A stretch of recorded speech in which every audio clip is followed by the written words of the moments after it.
The rules of yesterday aren't going to take us into tomorrow. So who do we said. need to be? Where are there gaps in services? Where are there new emerging needs? Who's tackling them? And if it's not anybody, we need to do something about it.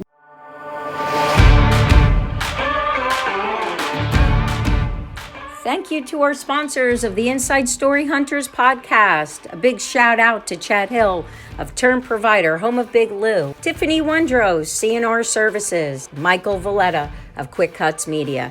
Don't forget to subscribe at youtube.com, where you can follow our weekly episodes and get an automatic link to listen to our next guest sharing a part of their incredible inside story. So subscribe or listen on any podcast channel to your Inside Story Hunters podcast. Thanks for following us. Thanks for supporting us. Well, hello, insiders. This is Laurie with a story here with the famous Kelly Jasen, President and CEO of United Way, Emerald Coast. Yes. A very small territory. Right. Which I'm exaggerating. I've already put the pressure on her, and she's about to unveil her inside story. And I have to tell you this, that she was feeling like, does my story matter? Do what I have to say, does it matter? What I do, is it really important? And I chuckled in her face, which is really inappropriate. And I said, oh my God, that's the power of who you are. Humble, servant heart. So how did you arrive here at the Emerald Coast to be the first woman president and CEO of the Emerald Coast chapter of United Way? Awesome. Well, thank you for having me here, Laurie. And hello, insiders. So excited to share with you a little bit of my history and my passion for the work that we do. I grew up in South Florida, one of 5 kids, from a family that really always believed in giving back. Volunteerism was very important to all of us. And so something that was just kind of ingrained in our mindset and our values from a very early age. So as a middle child, I really took on... Me too. Yes. Yay, power of middle children. We're so special. Really kind of felt that heart to take care of others and to be the peacemaker. And so really United Way and nonprofits just fit so perfectly into all of those things, all those values that were set by my parents, years and years ago. So ended up here in the Panhandle following graduation from college. I went to University of Central Florida, go Knights. And my parents were dealing with aging parents. So my grandmother had Alzheimer's, and I saw how difficult and challenging that was for my father, and really wanted to get involved and to learn more about that, and have worked in a variety of fields within the nonprofit network with homeless children, with seniors and disabled adults, and then landed at United Way, just really believing in what we do and getting to impact all of them. So it was exciting to come here. I started here in November of 2019, just before those COVID days, if we can remember them. Yes. Was just excited to be a part and to step up into this new role. This was my first time to really lead a whole organization. I've led departments before and teammates, but this was really the first time that I stepped into a president and CEO position. So incredible. Talk about imposter syndrome a little bit there at the beginning. But then you were also telling me United Way. I believe there's a lot of people that do not understand the power of United Way. I looked at it as you're the mama. You're the mama with 49 children. Right. The nonprofit organizations, and you'll correct me where I'm wrong, but 49 nonprofit organizations that have individual missions, have their own boards, have their own obligations and resources and needs and tools and people and volunteers, that United Way talk about what United Way is all about. Yes. And how it started, that there was a female. Right.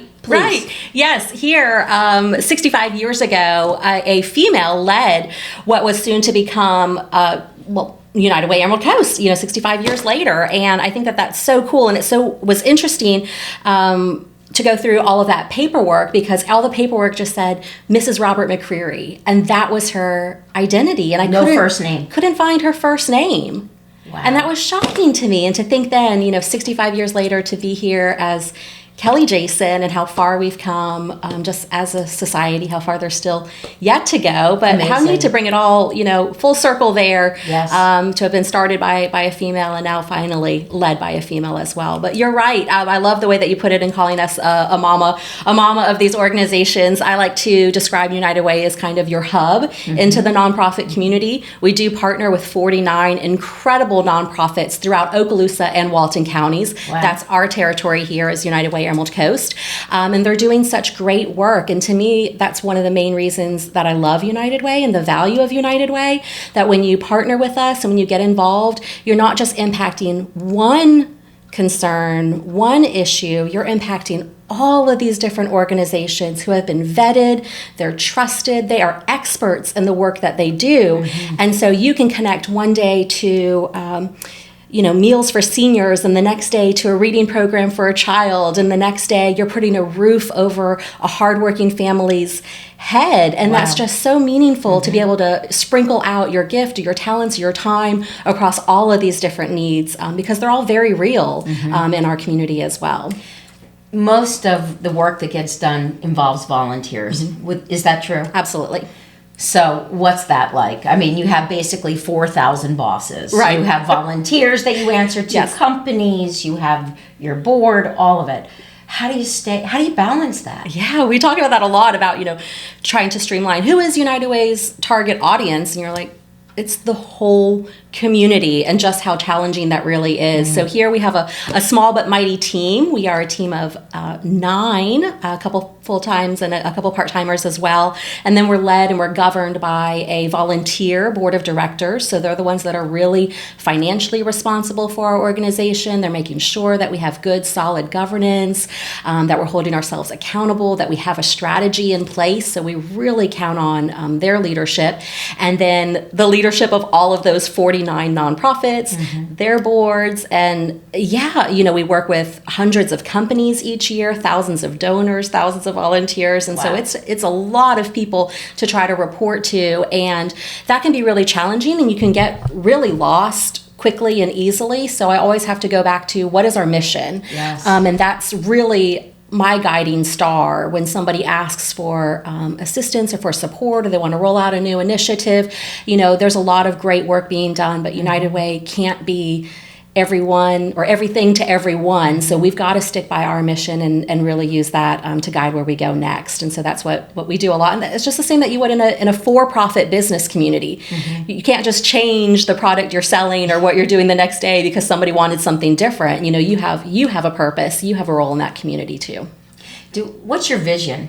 Where are you going? Yeah. I mean, because I want to go backwards. I don't want us to spend too much time on COVID, but the fact that you came in the fourth quarter, just before we entered into a worldwide pandemic, I mean, what's the future? What can you bring forward from 2020? Sure. From COVID-19? And, because I was so impressed and overwhelmed with joy when you told me how excited you were of the benefits it brought, without undermining or dismissing the tragedies and the difficulties. But you had such exuberance when you talked about what a gift it's been, on how you had to create and be innovative. Yes. Living through it was incredibly challenging.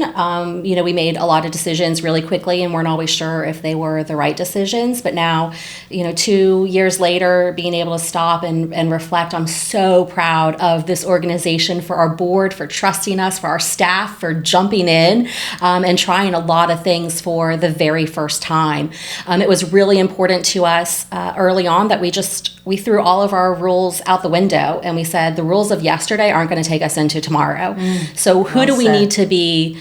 Where are there gaps in services? Where are there new emerging needs? Who's tackling them? And if it's not anybody, we need to do something about it. We need to be the ones to step up and to be that convener. That's an important role that United Way can play, is connecting individuals who want to give back, whether those are individuals or companies or civic organizations or the faith-based community, and really partnering them with the greatest needs here in our community. So we were I don't want to say forced, we chose to really be innovative during the time of COVID and launched a ton of new programs and initiatives, or changed the way we were doing things. We were speaking earlier about volunteerism and how we had to get away from that traditional model of in-person or face-to-face volunteering. And we rolled out programs where you can be, as an adult, sitting at your office and taking a 30-minute break and kind of Zoom in with a child at the local school district or the Boys and Girls Clubs and be teaching them to read.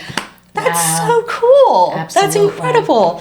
We were able to draw down some new money for our community, some federal grants that we had never applied for in the past. We took a new role kind of addressing food insecurity, have an incredible new partnership with DoorDash, really putting our small territory on the map. We were selected as, I think there were about 47 United Ways that were selected to have this DoorDash partnership. Same way, you talk about breaking down barriers. It takes, food or clothing or hygiene kits or mental health kits or whatever is needed from the nonprofit or the company donating it, and we'll deliver it straight to the doorstep of the individual who needs it. So that's powerful. It is. So instead of focusing on and I love what you said, the rules of yesterday no longer apply, can take you going forward. It also means the relationships you had, you have new ones to take with you. New ones that you would have never been able to enter. Who would have ever thought DoorDash to connect with United Way? Right. But even to put a voice to that, instead of thinking about I'm ordering, a sandwich in the middle of the night, we're talking about supporting a very human basic need. Powerful. Powerful. Yeah, that DoorDash partnership, I just can't speak enough about it. We could do a whole podcast just on it and how cool it is. But you think of individuals, especially those living in rural communities who might not even have transportation, or if they have to go 20 miles to get to a food pantry, and the cost of gas or childcare, all of that can just be such a barrier to that family. So to be able to bring it straight to them is just incredibly exciting and gives me goosebumps. I love the fact that you're able to share, because we're not talking about one mission. And the fact you have 49, I hate to even ask, but I need to. How many nonprofits didn't survive? Yeah, luckily all of our partners are still here. Wow, But I think it was a super challenging time for a lot of us, and probably many of them weren't always sure if they were going to have their doors still open the next day. So those that we partner with, very blessed and very lucky that all of them are still open today. And again, some of them have found ways to pivot, right? Everybody's favorite COVID word, to pivot and adapt. And some of them are still having a really challenging time because they weren't as nimble and able to adapt to these different times that we're in. And so some of them are still facing some great challenges. Back to the power of United Way, because with your connectivity and being able to be there, the conduit to so many of these organizations, I wonder how many organizations wouldn't have thrived. It's the people and places, the support that we have. So United Way, one word, it's support. Right. You kept them thriving. They had a partner. They weren't alone in the battle of bringing forward their missions. And it wasn't just a battle. It's staying on course. So absolutely amazing. Yeah, we were just so lucky to have a number of corporate partners who we didn't even have to ask them for money. They came to us and said, we want to support what you're doing.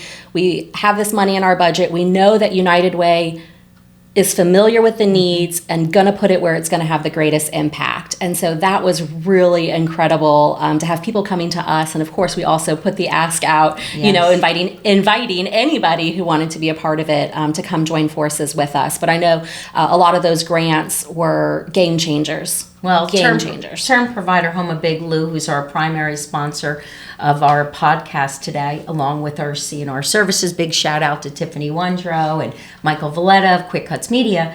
But I bring up term provider because that is how I was gifted to meet you. And when a corporation has interest in giving to the community, walk us through this. Tell our insiders, if they're a leader in a company, they own a company, how do they reach you and how can they participate? Yeah, if you are in any role in a company, or you are retired, or you just don't work for other reasons, there is a way that you can connect and you can partner with United Way. This can become kind of the challenging piece that I like to think that every relationship is different. And so when we have the opportunity to have those one-on-ones and really understand the individual or the company and what their goals are, what their they're passionate about, where are their values, we're going to find something within the work of United Way or our 49 partners that aligns. It's very, very, very unusual for us to walk away from those meetings, and just not have any kind of referral for them. So we always say there are 3 ways that people can get involved with United Way. You can give. Of course, the financial resources are really what makes the magic happen. With United Way, there are no gifts too small. Every single amount So adds $10, up. $25, Yes. whatever it might be. Whatever it might be, it's going to make a difference. And we're going to stretch it, and we're going to leverage it, and we're going to put it where it's going to do the greatest good. You can also volunteer. So we spoke briefly about, a virtual volunteer opportunity that we have. We have one-time opportunities. So you have 1 hour, one time that you want to give back, or maybe you're able to commit to an hour a week. Same way, we're going to find something that really aligns with your passion and your time and that expertise that you may have available to share with our community as well. We don't just represent, our programs and initiatives, but all of those partners who are doing such incredible work. And sometimes, our bucket lists are pretty long, and there are projects that we just simply don't have the manpower or woman power to be able to tackle. And so when an individual or a company reaches out, we love connecting them to all of those needs, and a lot of times just kind of those bucket list items for our partners. And then you can advocate, and that just simply means share the word of United Way. We're United Way Emerald Coast, so again, we serve Okaloosa and Walton Counties, but there are United Ways all across the globe. Each one is its own independent nonprofit, but I know you have listeners from all over, so we might not be their local United Way, but would definitely encourage them to find their local United Way and to get involved, because there is great work being done, and it's so special when we can work together instead of in individual silos. A lot of times people mean well and they want to give back, but if everybody's off doing their own thing, it's going to be really challenging to actually make a dent in those most pressing needs. So that's another piece of what United Way does, is we look at the data and we can really streamline our philanthropy, our goodness, our willingness to give back to others and do it together, because there's that power and that strength in numbers. I mean, insiders, can you hear the passion? You see it? It's just unbelievable. But, our inside story hunters have to know more about you. I love, you are such an ambassador, and United Way of Emerald Coast is gifted to have you. Thank you. As the president and CEO. But where did this come from? Let's go back just a little bit to high school. And let's talk about your mom. Let's talk about the glue. How I just kind of organically happened to use that when I heard your story. But that was really set the stage. That was incredible. When we met a month or so ago, at the end of kind of when we were wrapping things up, Laurie said to me, "Kelly, there's one word that describes you, and it's really glue." And I almost broke down in tears, because I hadn't thought about that word, and I hadn't thought about this moment in my life, in probably 20 years. But when I was in high school, my mother was diagnosed with breast cancer. Thankfully, she's healthy and still here today, God. Living, awesome. Just down the street, which is incredible. But during that time, she was undergoing a lot of treatments. And so my father obviously was with her a lot. And so that left, 4 of the 5 kids together. My older sister had already gone off to college at that time. So our family really had to stick together, and we had to help each other, and kind of took on maybe some additional responsibilities that I might not have needed to do had my parents been always available. So I remember in high school in our drama class, you had to come up with this word art, in one word to explain who you are as a person. And my word was glue. And I felt like, again, you can study birth order and very traditional middle child here by everything that you might possibly read, but just really thinking and trying to be that glue for my family, to hold it together, and to provide, love and support to my parents and also to my siblings. And I think that really was a pivotal moment in my life, and really sealed the deal that I needed to be doing something to give back and to help others. And just seeing, as a random tangent, just seeing, she was a teacher and an incredible teacher. And I remember her colleagues would come and bring us dinner sometimes. And that was so special. you could just see that she had made such a difference to those that she worked with, and the students that she had, and I wanted to be like that. I wanted to grow up feeling like I was impacting my community as well. So when I started college, I also started out in the education field because that's what she had done and what I thought I wanted to do, and then I realized, no, that is not where that is not where I belong. Kudos to all the teachers. You guys are incredible people. So glad that there are others willing to do that job. And then I took a break from college because I wasn't sure. I was like, well, that's not the right fit, and what I've kind of led my life thinking I was going to want to do, what I want to do next. And I got involved in the restaurant industry and started going through a management program. And then again, like, I don't really know, is this what I want to do for the rest of my life? And that was about the time that my grandmother had been diagnosed with Alzheimer's, and just felt like, okay, I want to go back to college and I want to learn more about dementia and aging services. And so I went to UCF and kind of created my own gerontology degree through interdisciplinary studies. And when I graduated, got my first job supporting children that were lacking housing in Central Florida. Wow. And we can't even imagine. I can't imagine. Yeah, that was incredibly challenging and rewarding, but I was filled with compassion fatigue. After 2 years, you wanted to just adopt all the children and take care of all the children, give them food. You walk into these homes and they don't have food, and their children don't have shoes that fit them. The shoes that they have are so worn down, and it was just so foreign to me because we never really had to ask or want for anything. As children, my parents were able to provide, and so that was just really, really, really, really difficult, but felt like I was making an incredible difference there. And then found this great job back up in the Panhandle, working with the elderly and disabled adults, and felt like that was where I belonged. And then found United Way through volunteerism, and made the connection that I no longer had to choose just one, that through this job, I am impacting the children at the school district. I'm impacting the individuals that are facing housing challenges, impacting our seniors and disabled adults, and so many more. And so this is where I belong. Yeah. You're still the glue. You're literally filling the cracks of the gaps. You're an advocate and a voice and a leader that's connected to touching so much. Right. I mean, the power of United Way and you as an individual sitting in this leadership role. We were groomed. You started from a baby all the way to the elderly, right? And everything in between. So, I mean, there's in our podcast, we've had episodes focusing on Alzheimer's and all the different pieces, but you're talking about being able to have those invisible arms, like the tentacles, you say. Of the squid, to be able to have them all happening, So incredible. It is. Incredible. It is. And I'm very, very blessed to have this role, and to be able to connect people. Sometimes when it's that first connection, they've never volunteered before, or they've never given back, and to be able to connect them to something that's meaningful to them is just so inspiring. And I love that our donors and our corporate partners allow us and trust us and give us that opportunity to do that for the community. I mean, I started with United Way several years back in Nashville, Tennessee. A shout out to Sonia Johnson. I mean, there's leaders, and Mary Graham, I believe, is still the president of one of the chapters in Nashville. I mean, the individuals like yourself are looking at it from a very large lens. It's not just, some of us go to work, we focus on, we sell life insurance or something. You're talking about having to marry so many different experiences and roles and missions and people.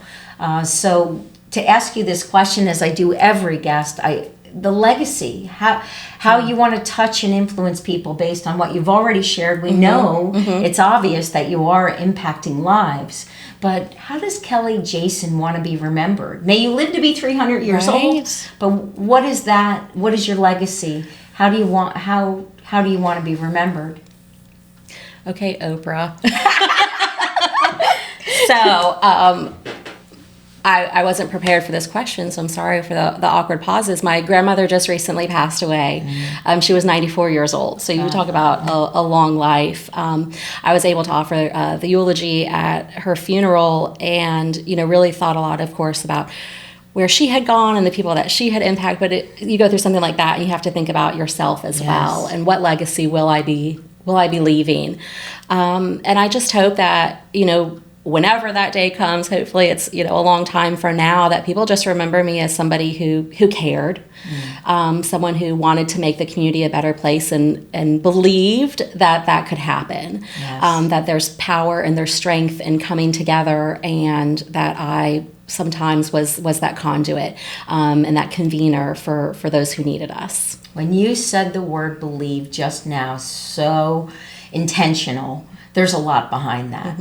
And take a minute and go and take me through that, because are there actually people who don't believe that things can happen, that you can move mountains? I think there are. I think there are doubters. I think United Ways are unique in the fact that we are all across the globe, and people sometimes have these preconceived notions or these misconceptions about who we are and what we do and how we're, all these things that people say, and so they just don't get us yet, and that's really heartbreaking to me.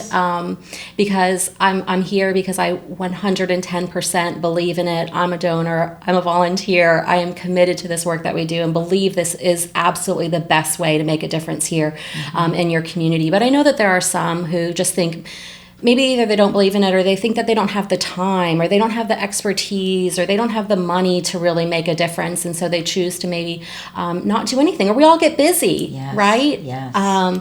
But hopefully, if COVID taught us anything, it's, you're not promised tomorrow, make the most of today, and that we have to count on each other as humans, and that we really should be coming together to support each other the best that we can. Well said. It's almost like I could say, and we end there. And drop the mic. Yeah, exactly. I won't drop it. It's very fancy. That's right.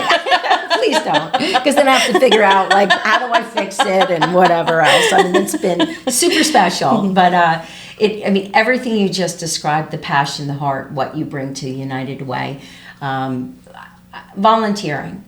You talked about a virtual experience. You have events. Does the party who comes in at, let's say, a corporation again, and they wish to donate $20,000, do they have any say on how that money is allocated?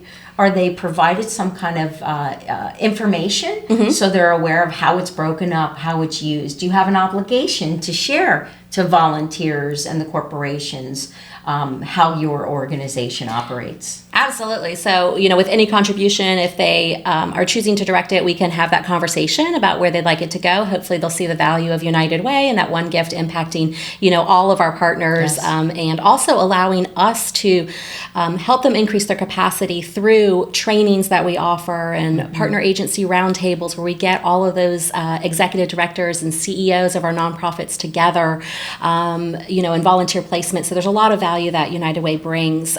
Each relationship would be different. So certainly if they're directing it towards, I want to do a volunteer project on site, or I'm looking for the marketing and really want to sponsor your annual events, we can talk about the benefits that they might receive. But through United Way, when you make a gift and it goes towards the greatest needs there through our Community Impact Fund, we do collect data from those nonprofits who are receiving a piece of the pie, so to speak. And we love reporting those back to the community so that we can show you the difference that we've made together. One thing that's been really important to us the last several years is to go beyond just thinking about the number of clients that we served. That's powerful. That's great if you can say, we served 20,000 clients or we served 75,000 clients, but that doesn't tell you if anything changed for those families. So we've been really intentionally focused on measuring our success in new and different ways. And because you had this, mentoring program, did anybody gain their GED or their high school diploma, or did they increase their report card averages? That's really what we want to know. Okay, you provided a meal. Did they still need a meal next week, or did you also help them access SNAP or other benefits that they might be eligible for, help them reduce some debt so they can free up some income so they can purchase that food for themselves in the future, really helping people reach self-sufficiency and also just the best lives possible that they could. So you're empowering the individuals and the businesses to see how far their influence can impact others. Absolutely. Right? Absolutely. I mean, it's how many children have shoes, but are they now actively engaged? And are they plugged into a program? Are they attending school more often? Exactly. Are they healthier as the family? You've taught women and men how to fish so they eat for a lifetime. You got it. It's powerful, right? It's and the stats have always been like tremendous. But what you're telling me is that you're carrying on the language that continues to tell the story. Right. It's not just 5,000, this is what happened. And you stop there. It's, and then what? That's what we'll say. Right. And then what? What happened because you provided, that good or that service? How was that life changed? What knowledge did they gain? How did they change their behaviors? How did they access other benefits? How are they better off really because they received that service? And that's a little bit different than what we're all kind of traditionally used to hearing. Absolutely. What would the Mrs. No first name McCreary say, do you think, if she was sitting here? What would you say to her? Wow. What would you say to her if you could just zap her into this room and you wanted to tell her, and you had to tell her the story of where things are at right now? I just hope she would be so proud of where we are, and thinking about our staff today and our leadership today and our board volunteers. I don't know how she wouldn't be proud of what we've done and how we've emerged from COVID-19 stronger than ever. And so I would just want to thank her for laying that foundation. You think of the time period, in the 50s, to be a woman and to be starting a nonprofit, she must have faced her own challenges. So I'd love, if I had the opportunity and could. It through? How did she do that? Right? I mean, how? How? When we were asking for permission to have a loan, or we had a checkbook at the time. Right. And we couldn't do these things without having a spouse or a significant partner. And how did this happen? Right. It is wild. And I'm so grateful that she took the chance to do something new here for the community and to bring what, eventually became United Way Emerald Coast to this territory. And it started out just in Okaloosa County and, now expanded to also include Walton County several years ago. And so hopefully she's proud of our growth and what we're doing today. And I would just thank her so much for laying that foundation that we continue to build upon. And may I be a vessel and hopefully capture what I think she would say to you, which is, you have far exceeded what I could have ever imagined accomplishing. And having a woman like you leading the way as the president and CEO of Emerald Coast, you are, I would hope that she thinks that you've actually taken it to a whole nother level. I bet she'd be inspired, but even intimidated because of things like virtual and hybrid and all of these things, where she'd say, what are we talking about? Well, she was a trailblazer in her own time. So hopefully, again, full circle, that we're continuing to trailblaze today. And I just want to make sure, again, that I get a moment here to just plug my teammates. And I think it's really cool to be in this seat and to get to represent all of those thousands of volunteers, our teammates, our donors who make this goodness happen. But although I'm here, there are those thousands of people behind me lifting me up. And so the team that I have around me each and every day, the staff, is incredible, and I'm so proud of them. And again, they've been so willing to step outside of their comfort zones and to be so innovative the last few years. And they're the real change makers. And I just get to be here and brag upon what they do and hopefully inspire them every now and then to keep going. Which also we didn't mention, I want to, just maybe less than, there's been some time ago that you started Women United. And it's not just about women organizations, but being a powerful woman and an influencer, a trailblazer like yourself, you and your team, your intimate team of 9, that you're looking at ways to engage the parties and the females and bring forward opportunities. So do you want to share a little bit about Women United and how that's exploded and growing, and that you have the power to influence missions and changes? Yeah, I think sometimes, you do like to be around people that are like you, that maybe have similar values. And that was something that helped us bring Women United to here to our community. Again, it exists in other United Ways throughout the globe, but we didn't have a local chapter. And so this year, during Women's History Month, we did launch our Women United group, and the group selected a mental health of young women and girls as their focus area. And so now we're trying to figure out, well, what does that look like? What can we do as a community to lift up young women who may be struggling? How do we start those conversations and let them know it's safe and okay to have those conversations with people and what that looks like? So this is a group for any female who wishes to make a financial contribution to United Way, an annual gift of at least $500 a year. And then you'll become a member and you can be on the committee and really help us set the strategy and the vision for what this new group is going to do. Or you can just come to the socials and the volunteering and the networking events as well. So they've got a lot of great ideas up their sleeve for the year ahead.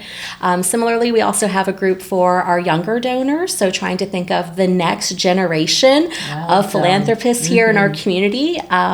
You know, a lot of United Ways are facing kind of aging donors. You know, a lot of them are retiring. And so we're trying to just reach the new audience. And I guess I just aged out because I celebrated my 40th. You're a baby. A couple months ago. So I aged out, but it was important to me to bring that here as well and to show our young professionals that we can make a difference. And so they make a financial gift of $10 a month. And they're also given opportunities to volunteer, to leverage the United Way network by getting into small groups and having lunches with influential, incredible leaders here in our community. But again, you know, volunteering and just maybe starting kind of that service here to your community, because we can all make it better. Well done.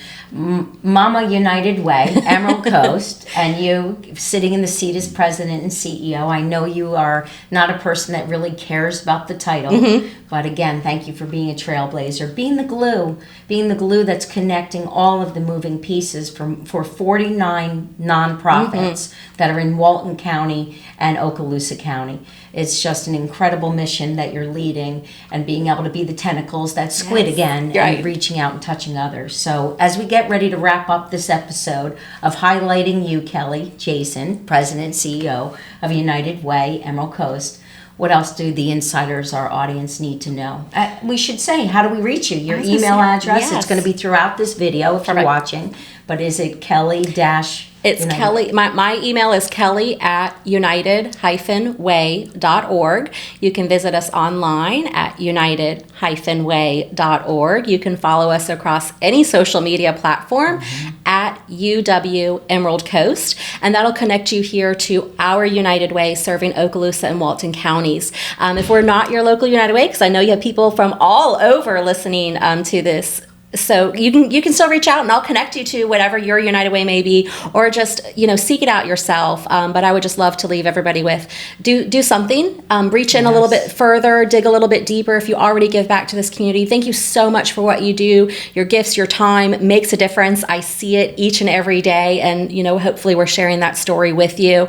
If you can do a little bit more, that would be great, because our nonprofits really need it. And if you've never stepped up, maybe that could just be your goal for this year. Just do one thing and try it out. And we talked about kind of dating United Way a little bit, and let's see if this is the right fit and the right organization for you. Yeah, and if it's not, just to continue venturing out. But United Way being the mama, there's 49 nonprofits. There might be something that you're passionate about. It's about the children. It's about education. It's about food and necessities, anything. It's almost pick a topic, and you're going to say, hold on a second, let me get the buffet out, and we'll decide whether or not you're going for dessert first, or you're coming over to the salad bar. Exactly. You know? So all that to say, thank you for being here. Inside Story Hunters is proud to have you as our guest. And insiders, I hope you've enjoyed this episode. Kelly Jasen, you're a rock star. Oh, thank you so much, Laurie, for this opportunity. I really appreciate it. It's been fun. Thank you. And bye for now.